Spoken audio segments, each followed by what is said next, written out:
Hey guys, Ms.Checka. This is Hunger Games, Chapter 3. The moment the anthem ends, we are taken into custody. I don't mean we're handcuffed or anything, but a couple of peacekeepers marches us through the front door of the Justice Building. Maybe tributes have tried to escape in the past? I've never seen that happen, though. Once inside, I'm conducted to a room and left alone.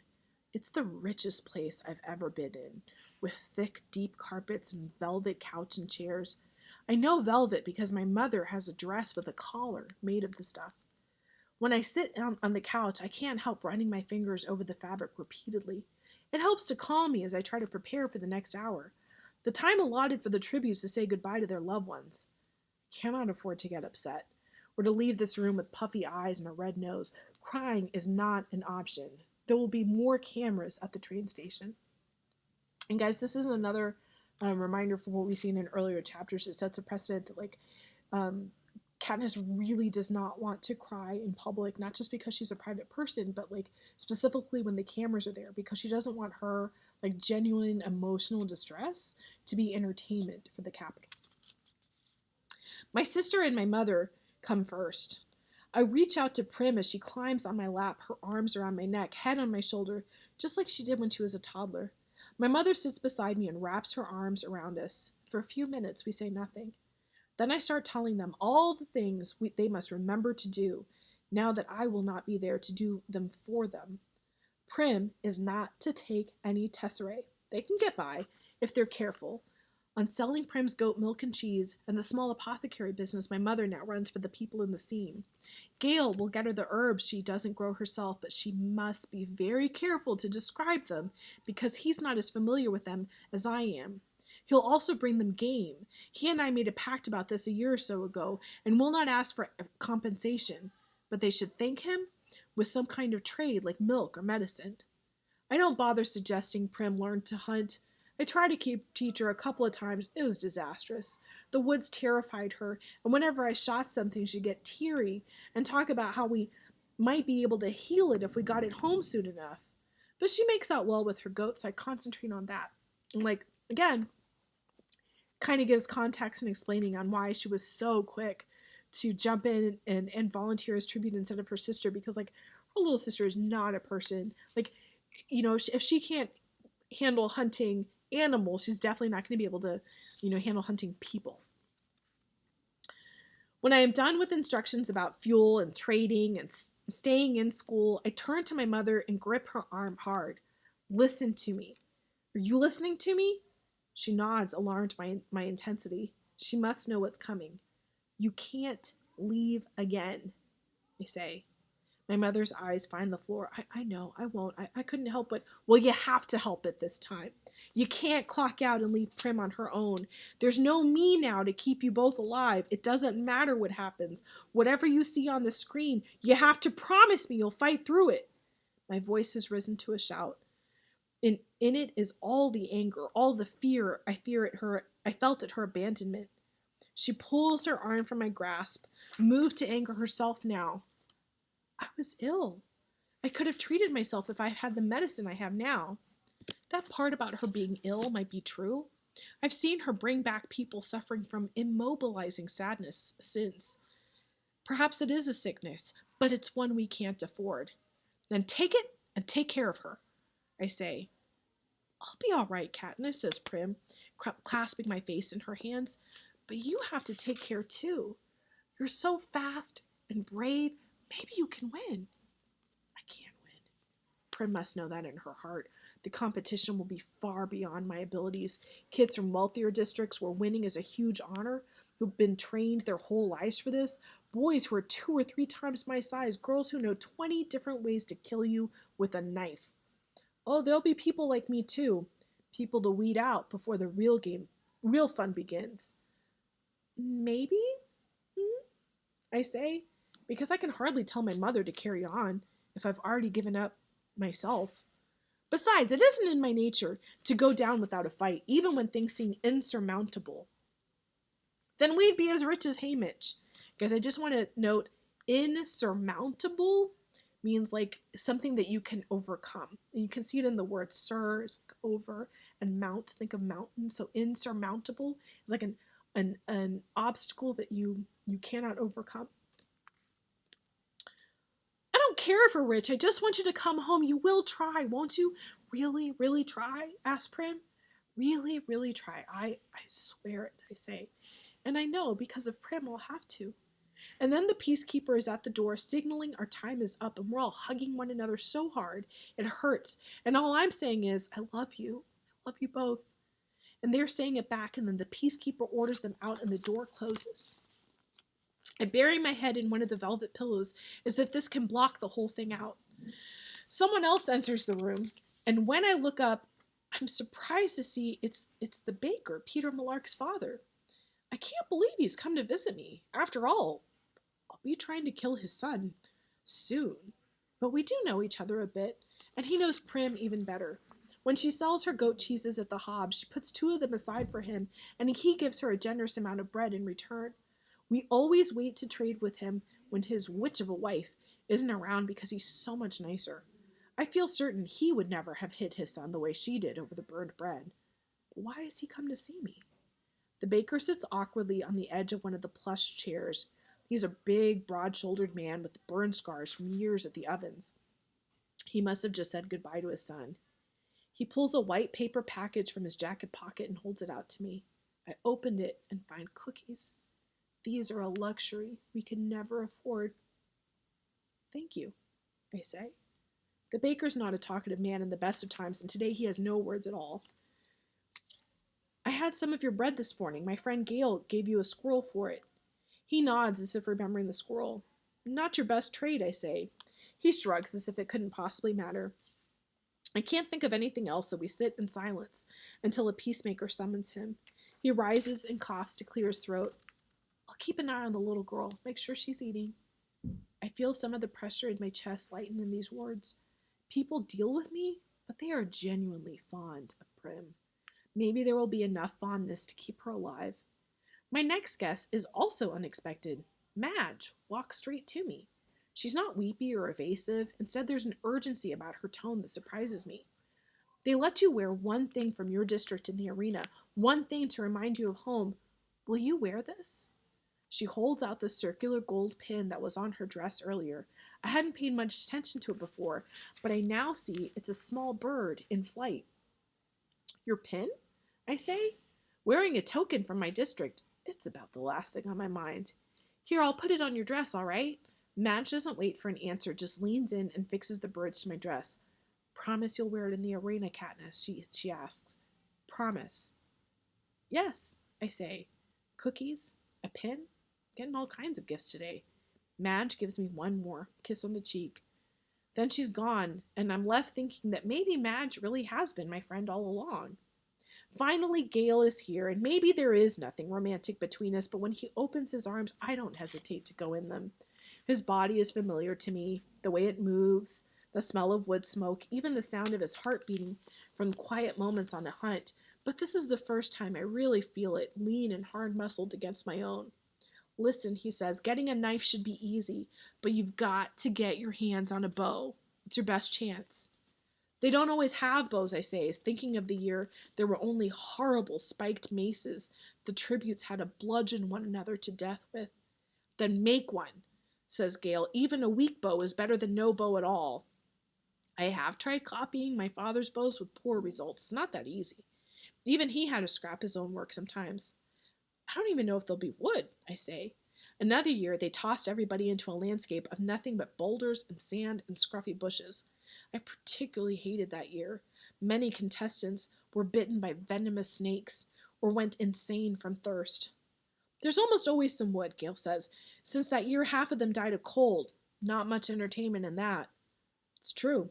We spent one Hunger Games watching the players freeze to death one at night. You could hardly see them because they were just huddled in balls and they had no wood for fires or torches or anything. It was considered very anticlimactic in the capital, all those quiet, bloodless deaths. Since then, there's usually been wood to make fires. Yes, there's usually some, I say. Katniss, it's just hunting. You're the best hunter, you know. You're the best hunter I know, says Gale. It's not just hunting. They're armed. They think. I say, so do you. You've had more practice, real practice. He says, you know how to kill. Not people, I say. How different can it be, really? Says Gale grimly. The awful thing is that if I can forget they're people, it will be no different at all.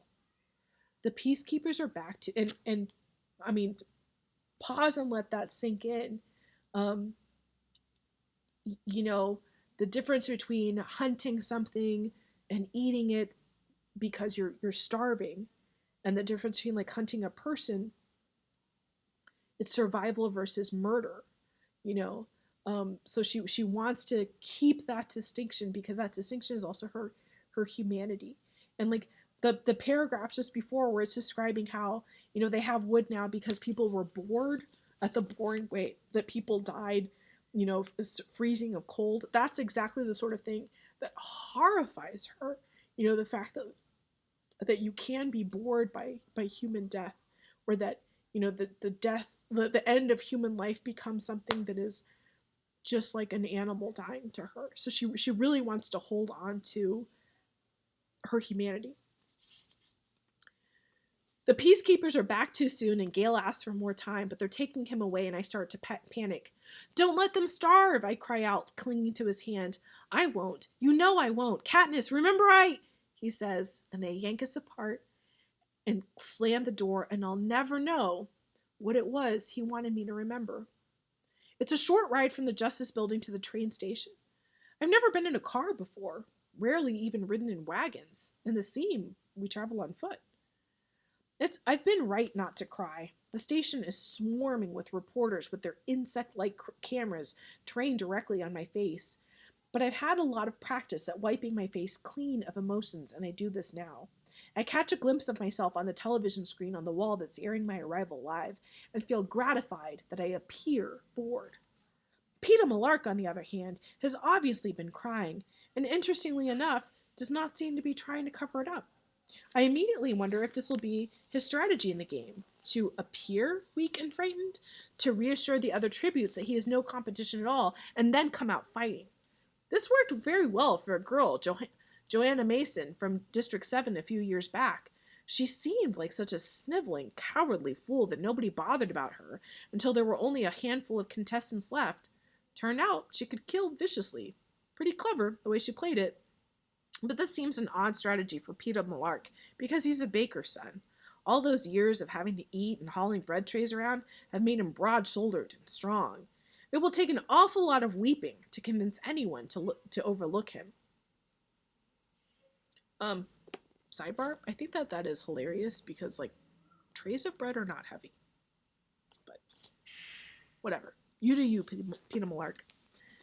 We have to stand for a few minutes in the doorway of the train while the cameras gobble up our images, and then we're allowed inside and the doors close mercifully behind us.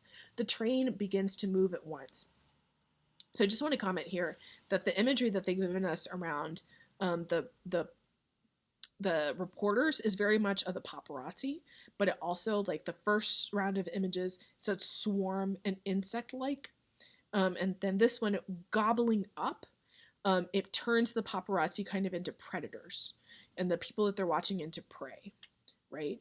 The speed initially takes my breath away. Of course, I've never been on a train, as travel between districts is forbidden, except for officially sanctioned duties.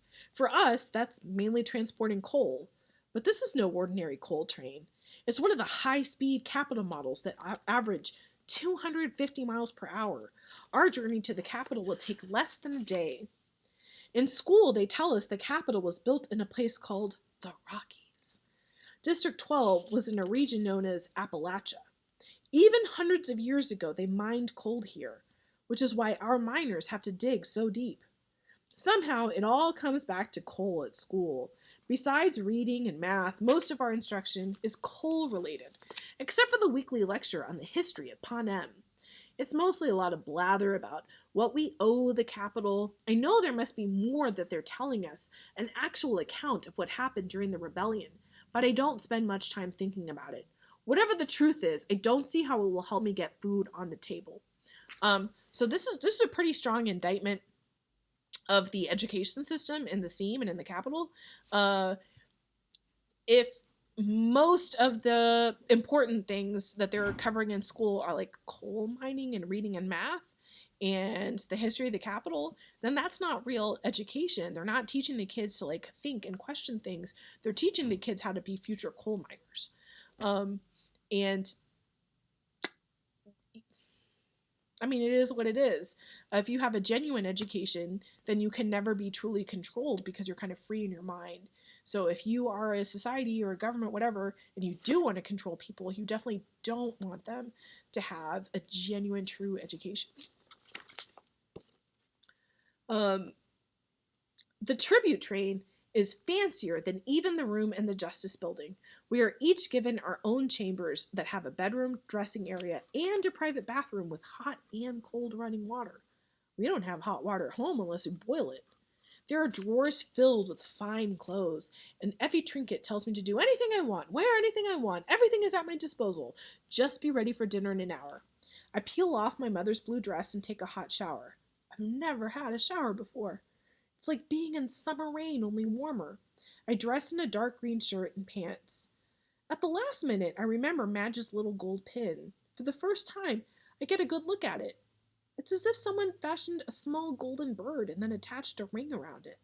The bird is connected to the ring only by its wingtips. I suddenly recognize it, a mockingjay. They're funny birds and something of a slap in the face to the capital. During the rebellion, the capital bred a series of genetically altered animals as weapons. The common term for them was mutations, or sometimes mutts for short.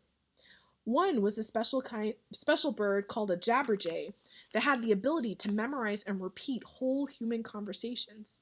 They were homing birds, exclusively male, that were released into regions where the capital's enemies were known to be hiding. As the birds gathered words, they'd fly back to the centers to be recorded.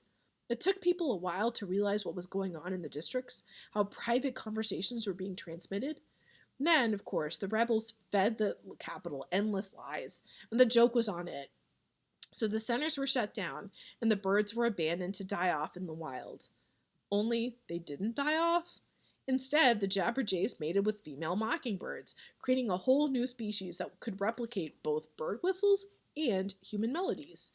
They had lost the ability to enunciate words, but could still mimic a range of human vocal sounds, from a child's high pitched warble to a man's deep tones. And they could recreate songs, not just a few notes, but whole songs with multiple verses, if you had the patience to sing them and if they liked your voice. My father was particularly fond of mockingjays. When we went hunting, he would whistle or sing complicated songs to them, and after a polite pause, they'd always sing it back. Not everyone is treated with such respect. But whenever my father sang, all the birds in the area would fall silent and listen. His voice was that beautiful, high, and clear, and so filled with life it made you want to laugh and cry at the same time. I could never bring myself to practice after he was gone. Still, there's something comforting about the little bird. It's like having a piece of my father with me, protecting me. I fastened the pin onto my shirt, and with the dark green fabric as a background, I can almost imagine the mockingjay flying through the trees. Effie Trinket comes to collect me for supper.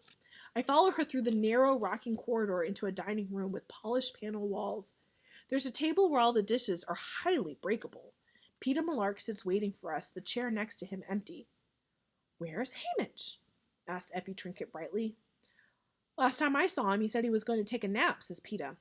"Well, it's been an exhausting day," says Effie Trinket. I think she's relieved by Hamish's absence, and who can blame her? The supper comes in courses. A thick carrot soup, green salad, lamb chops and mashed potatoes, cheese and fruit, a chocolate cake. Throughout the meal, Effie Trinket keeps reminding us to save space because there's more to come. But I'm stuffing myself because I've never had food like this. So good and so much. And because probably the best thing I can do between now and the games is put on a few pounds. "At least you two have decent manners," says Effie as we were finishing the main course. "The pair last year ate everything with their hands, like a couple of savages. It completely upset my digestion." The pair last year were two kids from the seam who'd never, not one day of their lives, had enough to eat. And when they did have food, Table manners were surely the last thing on their minds. Peeta's a baker's son. My mother taught Prim and me to eat properly, so yes, I can handle a knife and a fork. But I hate Effie Trinket's comments so much, I make a point of eating the rest of my meal with my fingers. Then I wipe my hands on the tablecloth. This makes her purse her lips tightly together. Now that the meal's over, I'm fighting to keep the food down. I could, and it's an insight into Katniss's character as we're getting to know her. She does not do stuff just to please people, and she feels real compassion for the kids who were chosen last year, and she thinks that Effie Trinket's comment is really insensitive. So like she's not going to take that compliment because she takes that compliment to her as an insult to the other kids.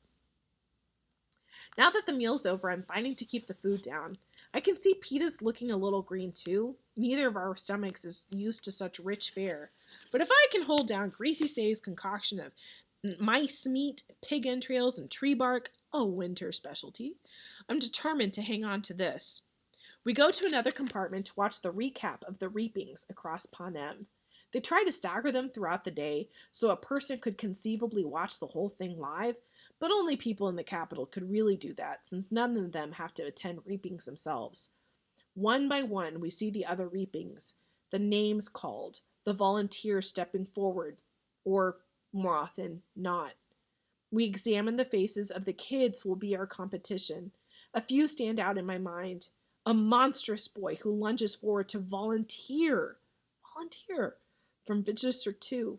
A fox-faced girl with sleek red hair from District 5. A boy with a crippled foot from District 10. And most hauntingly, a 12-year-old girl from District 11. She has dark brown skin and eyes, but other than that, she's very like Prim in size and demeanor. Only when she mounts the stage and they ask for volunteers, all you can hear is the wind whistling through the decrepit buildings around her. There's no one willing to take her place. Last of all, they show District 12. Prim being called, me rushing forward to volunteer. You can't miss the desperation in my voice as I shove Prim behind me, as if I'm afraid no one will hear and they'll take Prim away. But of course they do hear. I see Gale pulling her off me and watch myself mount the stage. The commentators are not sure what to say about the crowd's refusal to applause. The silent salute. One says that District 12 has always been a bit backward, but that local customs can be charming. As if on cue, Haymitch falls off the stage and they groan comically. Peeta's name is drawn and he quietly takes his place. We shake hands. They cut to the anthem again and the program ends. This paragraph is very, very interesting to me because we've seen, the book is written in first person. It's written from Katniss's perspective. So we have already seen this scene in the book from Katniss's perspective as it was happening to her. And now she is watching this scene that she has lived herself, but she's seeing it from the capital, from the perspective of somebody in the capital, because it's been edited and it's been altered. It's not truly the way that she lived it. Like they put this commentary about like, oh, these country bumpkins, and then cut to Haymitch falling. So they've edited it to make a particular narrative. And so she's experiencing the same story again. But we, the reader, we add a third perspective because we're bringing our own experiences to it. So we're a spectator. Katniss is both a narrator and a spectator of her own story. And then the people in the capital are both storytellers in the way that they're adding different meaning from editing it, and then they're also obviously spectators. So there's just a lot of layers there of looking back, reinterpreting, meaning getting changed a little bit of time, and hopefully it also gives us food for thought on like, even things that you think like, a picture can't lie or a video can't lie, like it can, it can, and I think for us this book has now been around for a little while, and when it first came out, reality TV was really, really huge. And you know, this is interesting on how like they edit things to like tell a certain story. But now I would really kind of challenge all of us to think about like how social media like Instagram, you know, again, you're looking at an image and so you think like a picture can't lie, but how much editing and interpretation has gone on, to make that image tell a particular story, and how might that story be different than the way that, you know, people lived it and experienced it might be. Anyway, food for thought. Effie Trinket is disgruntled about the state her wig was in. Your mentor has a lot to learn about presentation, a lot about televised behavior. PETA unexpectedly laughed. He was drunk, says PETA. He's drunk every year. Every day, I add. I can't help smirking a little. Effie Trinket makes it sound like Hamish has just somewhat rough manners that could be corrected with a few tips from her. Yes, hisses Effie Trinket. How odd you two find it amusing. You know your mentor is your lifeline to the world in these games, the one who advises you, lines up your sponsors, dictates the presentation of any gifts. Hamish could well be the difference between your life and your death. Just then, Hamish staggers into the compartment. "I missed supper?" he says in a slurred voice. Then he vomits all over the expensive carpet and falls in the mess. "So laugh away," says Effie Trinket. She hops in her pointy shoes around the pool of vomit and flees the room. So Effie Trinket in the first three chapters has really seemed sort of like vapid, shallow, you know, a tool of the capital. And then in her little like mic drop and then out of there, she's not dumb. You know, she's telling them, yes, this business, this obsession with imagery, it's shallow, but it's also strategic, and you know, Hamish is important possibly to your survival. So she's making them aware of that. Okay, guys, that is the end of chapter 3. I hope you had a good time reading. May the odds be ever in your favor.